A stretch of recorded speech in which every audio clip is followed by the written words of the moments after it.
Hey everyone, welcome to another Bible story.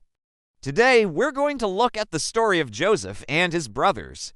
This story is found in the book of Genesis, chapters 37 through 50. It tells us about Joseph, who was the favorite son of Jacob, and how he was betrayed by his brothers and sold into slavery. But through it all, Joseph remained faithful to God and eventually became the ruler of Egypt. His brothers and the entire nation of Israel benefited from Joseph's rise to power. Now let's jump into the story. Once upon a time in the land of Canaan, there was a man named Jacob. He had two families, one with his wife Leah and the other with his wife Rachel. With Leah, he had 6 sons. With Rachel, he had 2 sons. And to be honest, Jacob loved Rachel more than Leah. And he loved Joseph, who was Rachel's firstborn, more than any of his other sons. Some people think that it was unfair for Jacob to love one son more than the others. But you know what? It's okay to have favorites. As long as we don't show favoritism in a way that's harmful or unjust, it's fine to love one child more than the others. Sometimes we just connect with our kids in different ways. Now, Joseph was a good and kind person, but his brothers were jealous of him. They hated that their father loved him so much. One day, while they were out in the fields, they saw Joseph approaching them.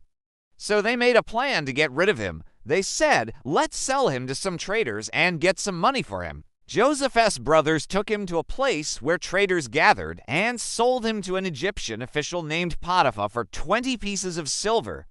Then they took the money and divided it among themselves. When Jacob found out what his sons had done, he was very upset. He was sad that they had sold Joseph, his beloved grandson, into slavery. Jacob was so heartbroken that he tore his clothes and put on sackcloth. He fasted and prayed and didn't stop until his sons came back from the place where they had sold Joseph. When they returned, Jacob yelled at them and told them that they would never again enjoy the fruits of the land or drink the wine or figs of the earth. Then he went to his room and cried. Meanwhile, Joseph had become a slave in Egypt. He worked for Potiphar, who was a military leader under Pharaoh, the ruler of Egypt. But Joseph was a hard worker and soon became the manager of Potiphar's house. Unfortunately, Potiphar's wife didn't like Joseph and accused him of trying to sleep with her when he actually didn't do anything. She was just trying to make Joseph look bad, so Joseph was thrown into prison. While Joseph was in prison, 2 important officials noticed that he was a smart and capable person. They asked him to help them interpret their dreams, and Joseph correctly interpreted both of their dreams. Soon after that, the king of Egypt had a dream that no one could interpret. So these 2 officials told him about Joseph, the man who had interpreted their dreams. Pharaoh called Joseph and told him about his dream, and Joseph correctly interpreted it too.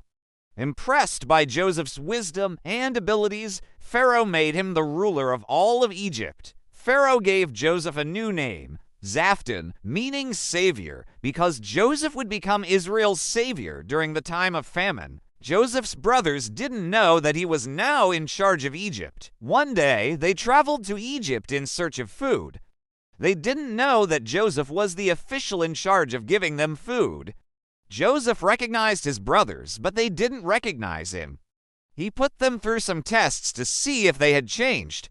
And when they passed his tests, Joseph revealed his true identity to them. At first, his brothers were scared and ashamed.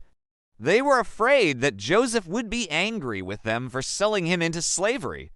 But Joseph forgave them and told them that he was in charge of Egypt and that he could help them and their families survive the famine. Joseph's brothers and their families settled in Egypt, and they lived there for many years. They prospered and grew in number. And they learned that God was with them. And that's the story of Joseph and his brothers. What do you think? Did you like this story? Tell me in the comments below. Also, remember to share this video with your friends and family. Until next time, everyone, remember to stay curious.